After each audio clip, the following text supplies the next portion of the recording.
Le grand entretien avec Philippe Danesi, qui est Managing Partner de DLA Piper. Alors, DLA Piper, qu'est-ce que c'est? Bonjour Michel. Bonjour.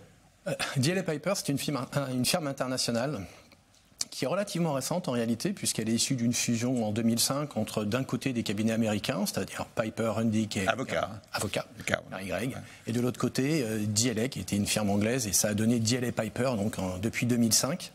Et donc on est un cabinet... on intervient finalement partout dans le monde avec une stratégie de global full service. On est totalement intégré. Vous êtes combien d'avocats en tout? Alors on est beaucoup. Si on prend l'ensemble des effectifs de DLA Piper, on va être 9000. Ah oui. Alors il n'y a peut-être pas forcément 9000 avocats, mais donc on est... On verra tout à l'heure, vous êtes l'un des plus grands groupes du monde. Dans la profession d'avocat. Ouais. Exactement, oui. Le bureau parisien, quels sont ses domaines de compétences? Le bureau parisien, en réalité, il est un petit peu le miroir de la firme internationale.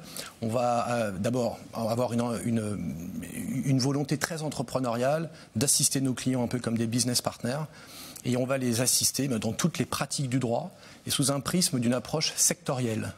En fait, il faut pouvoir parler le même langage que nos clients, les accompagner sur le droit, bien évidemment, mais aussi sur la réalité de leur marché, de leurs contraintes, etc. Et donc, on va faire, par exemple, du droit du travail, du droit des sociétés, du droit public, du contentieux. Vous touchez à tous les domaines du droit? Tous les domaines du droit, assez rare, du droit des affaires. Les avocats sont plutôt spécialisés ou dans le pénal, les affaires, etc. Eh bien, on est une addition de spécialisation, ce qui nous permet d'assister nos clients partout, en France et à l'étranger. Quel est votre modèle de gouvernance? Alors, on a un modèle de gouvernance qui est classique et original en réalité, parce qu'on a d'un côté un CEO international avec un groupe d'exécutifs. Et puis après, on est divisé, comme je vous le disais, en pratiques. Donc on a des personnes qui dirigent les pratiques, des personnes qui dirigent les secteurs. D'ailleurs, à Paris, on a un des execs, Stéphane Lemarchand, qui est parmi nous. On a un des groupes aides, qui s'appelle Antoine Mercier. On a aussi quelqu'un qui est responsable d'un secteur, qui s'appelle Franck Valentin. Et puis, à côté de ça, on a le board. Donc on a les exécutifs d'un côté et le board de l'autre côté. Le board, c'est un peu, j'ai envie de dire, le gardien du temple. Le board est là pour s'assurer que les exécutifs déploient une stratégie, celle qui a été décidée, qu'ils le font bien, de manière durable et responsable. Et puis c'est le gardien du temple pour nos valeurs. On a des valeurs chez DLA Piper, donc c'est être supportif, collaboratif, audacieux et, tenez-vous bien, exceptionnel. Ouais. Évidemment, c'est un peu hyperbolique, ouais, mais néanmoins, je pense qu'on peut essayer d'être exceptionnel. Alors vous êtes managing partner, qu'est-ce que ça veut dire? Alors, quand vous êtes managing partner, d'abord, vous êtes un peu un chef d'orchestre, hein, pour résumer les choses. C'est-à-dire que je suis là pour donner une impulsion au bureau de Paris avec tous mes associés. Et on est relativement horizontaux. C'est-à-dire que moi, une des choses que j'ai voulu promouvoir quand j'ai pris ma fonction, c'était justement, en lien avec mes associés, de mettre en place des comités transverses qui décloisonnent un petit peu, où on peut travailler ensemble au service du client, au-delà des pratiques, au-delà des secteurs, vraiment une approche très horizontale. Alors vous dirigez la pratique du droit social. Exactement. Alors, la pratique du droit social, c'est une des pratiques du cabinet. Finalement, le droit social, c'est passionnant parce que vous avez à la fois un aspect très technique des choses, par exemple mettre en place un accord de durée du travail ou un accord suite à une fusion-acquisition, d'avoir un accord de substitution. C'est à la fois également, outre d'être très technique, c'est très tourné vers l'humain, parce qu'il s'agit de gérer des hommes, des femmes, et une collectivité de travail en termes de rémunération, de recrutement, de data protection, de tous ces sujets-là. Et puis c'est aussi beaucoup de négociations avec les syndicats, avec les comités d'entreprise au niveau national, au niveau européen. Donc c'est passionnant. Et ce qu'on fait, c'est qu'on essaie d'assister les entreprises pour les rendre plus compétitives, plus attractives, pour par exemple accompagner des entreprises qui ont des difficultés, plutôt que d'aller sur un PSE, on peut essayer de voir avec elles, est-ce qu'on ne pourrait pas négocier avec les partenaires sociaux un accord de performance collective ou un accord de rupture conventionnelle collective pour que le licenciement soit la dernière des options. Et puis quand il faut le faire, on le fait aussi bien que possible. Et puis on va aussi évidemment assister les entreprises en matière de contentieux dans les juridictions pénales, civiles, administratives. Bref, je pourrais vous en parler pendant des heures. Alors on va voir les chiffres de DLA Piper avec Virginie Mas et on se retrouve juste après. DLA Piper a été créé en 2005 et compte aujourd'hui plus de 90 bureaux à travers le monde. Le cabinet d'avocats présent dans plus de 40 pays collabore avec près de 170 avocats à Paris, dont 34 associés qui interviennent dans 10 secteurs clés. Pour la 11e année consécutive, DLA Piper est au premier rang mondial en volume de deals pour 2020 selon les classements Merger Market. DLA Piper est reconnu deuxième cabinet d'avocats le plus puissant selon l'index Acritas Global Elite en 2021. Enfin, en 2019, le cabinet d'avocats a réalisé un chiffre d'affaires de 3,1 milliards de dollars, un résultat qui classe DLA Piper dans le top 3 des 100 cabinets d'avocats dans le monde en termes de chiffre d'affaires dans les classements 2020 de la revue The American Lawyer. Alors combien il y a de bureaux ? Alors en fait, on intervient dans 42 pays au travers de 104 bureaux, ce qui nous permet vraiment d'être aux côtés de nos clients partout, sur tous leurs projets. Alors vous êtes au board international ? Alors j'étais au board international. Ouais. En fait, quand vous êtes au board, comme je vous le disais tout à l'heure, vous êtes là un peu pour contrôler ce que font les execs.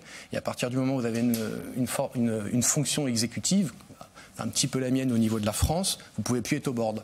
Et le board est vraiment garant de nos valeurs, et garant de la stratégie. Et les membres sont élus, donc vous faites une petite campagne et vous êtes élus par les associés du monde entier. Et en fait, vous êtes là pour les représenter. Donc voilà, à la différence d'autres conseils d'administration dans les entreprises, là on part sur des gens qui sont élus, il y a 8 membres élus, le chairman, le CEO, 2 directeurs extérieurs, parce qu'on se dit peut-être que les autres ont aussi des choses à dire, pas que les avocats. Et voilà, et donc vous êtes censé, et vous le faites d'ailleurs, travailler dans l'intérêt et du cabinet et des associés. Comment DLA, ça veut dire quoi DLA ? DLA Piper ? En fait, DLA, c'est un acronyme de 3 cabinets anglais qui, à l'époque, ont fusionné avec une structure Piper, et c'est donc devenu DLA Piper. Et comment DLA Piper est devenu l'un des plus grands cabinets mondiaux ? Alors écoutez, peut-être des gens très entrepreneuriaux, et puis j'ai envie de dire peut-être 4 choses. La première, c'est cette présence internationale sans précédent. La deuxième, c'est qu'on a vraiment à cœur d'être dans l'excellence et dans la qualité qui doit être la même dans tous les pays. Donc on va mettre en place par exemple une DLA Academy ou un programme excellence. Donc les collaborateurs et les salariés sont sans cesse formés. C'est un deuxième marqueur, si j'ose dire. Le troisième, ça va être l'innovation. Je pense que maintenant les cabinets d'avocats sont au centre de la révolution numérique. Il faut absolument être innovant. Donc on met en place un certain nombre d'outils qui sont par exemple des litigation funds où il va y avoir une espèce de mutualisation pour que des gros contentieux en termes d'honoraires, le client prenne moins de risques, où on va mettre en place des éléments par exemple comme Ascension, qui est un produit très innovant qui permet c'est de l'intelligence artificielle et ça peut permettre de spotter par avance des risques, par exemple de cartel en droit de la concurrence que nos clients pourraient avoir. Et donc, en fait, on a vraiment, je pense que ça participe peut-être du succès de DLA, cet aspect très innovant. Et d'ailleurs, récemment, on a été triplement primé comme étant par le Financial Times Awards 2021. Ça s'est passé en octobre 2021, où on a eu le prix du cabinet, du meilleur cabinet dans la transformation, dans l'innovation. Et même notre CEO a eu le prix du manager le plus innovant. Donc, qu'est-ce que l'ESG ? L'ESG, alors c'est de l'anglais, c'est d'abord environnement, social, gouvernance, dit en français c'est RSE, responsabilité sociale et environnementale. Et là aussi c'est tout à fait au cœur de notre démarche. Quelles initiatives avez-vous pris dans ce domaine ? Alors on prend beaucoup d'initiatives. Il y a des initiatives du côté de nos salariés, de nos clients, de nos fournisseurs, de la société et de l'environnement. Si je fais un petit, peut-être un point plus précis sur ce qu'on appelle la diversité et l'inclusion. Pour faire simple, j'aurais envie de dire que la diversité, c'est tout le monde est invité à une fête, sans aucune distinction. Et l'inclusion, c'est une fois que vous êtes à cette fête, vous avez envie de danser avec les autres, de bien vous y trouver. Mais vous voyez, chez nous, c'est pareil. On essaye d'une part de faire venir les gens indépendamment de quelques critères discriminants qu'ils puissent être, d'une part. Et puis d'autre part, une fois qu'ils sont là, on fait tout pour qu'il y ait une inclusion le plus possible. Alors on va mettre en place, parce que vous voyez, dans ces sujets, il y a souvent des grandes, belles phrases un peu incantatoires, mais ce qu'il faut, c'est pas le blabla, c'est la réalité. Et dans la réalité, on va mettre en place un certain nombre de marqueurs. Par exemple, on a des réseaux, donc des réseaux de communautés LGBT, des réseaux de parents. Quand on est parent, est-ce qu'on peut travailler comme avocat et comment ça se fait ? Oui. Des réseaux aussi, par exemple, IRIS, de communes qu'on appelle IRIS, qui sont des communautés de diversité culturelle et ethnique. On va avoir aussi des réseaux sur des personnes handicapées, etc. Donc vraiment, on essaie d'être inclusif. On met aussi en place des formations sur le sujet. On a aussi quelque chose qui est pas mal, c'est le mentorat à l'envers. C'est-à-dire que plutôt que de ce qu'on fait aussi le parrainage classique, le mentorat à l'envers, c'est que vous allez avoir des gens qui sont issus de minorités moins visibles et qui justement, eux, vont attirer l'attention de ceux qui dirigent sur tel ou tel sujet. Et alors on a un programme qui s'appelle One Voice Made of Many. Et donc, les personnes concernées viennent et expliquent leur expérience chez DLA. Donc, très important. Et puis aussi les critères, par exemple, d'équilibre de parité homme-femme. Aujourd'hui, on a 21% de nos associés qui sont des femmes dans le monde. On a un objectif. Il faut qu'il y en ait au moins 30% en 2025 et au moins 40% en 2030. Au bureau de Paris, on est en avance puisqu'on est déjà un peu plus de 35% de femmes associées. Oui. Et puis, quand on recrute, on se dit qu'il faut, quand on recrute des associés ou qu'on promeut des associés, il faut qu'il y en ait au moins 50% qui soient issus de communautés ou de moins visibles, moins représentés. Encore une fois, c'est vraiment la diversité et l'inclusion. Et puis on fait beaucoup de pro bono, 250 000 heures de pro bono où on travaille gratuitement pour des causes. Par exemple, on a un partenariat avec l'UNICEF et on a à peu près 1900 de nos avocats et collaborateurs dans le monde qui ont été amenés à travailler sur ce projet pro bono, quelque chose qui nous tient vraiment à cœur. Et aussi, on va essayer d'aller dans le sens d'une meilleure société en réalité, où on va travailler sur, par exemple, le développement du droit, l'empreinte carbone. On se positionne aussi là-dessus de manière très importante.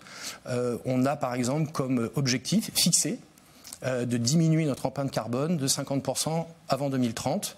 Aujourd'hui, je crois qu'on consomme 12 tonnes par personne chez DLA dans le monde. Et donc, nos vecteurs, ça va être avec nos fournisseurs, nos clients, des partenariats sur le sujet et essayer d'être vertueux. Avec tout ce que vous venez de nous dire, je ne vois pas ce qu'on peut vous souhaiter d'autre. Bon, écoutez, bonne continuation peut-être. Ouais, merci beaucoup. Merci.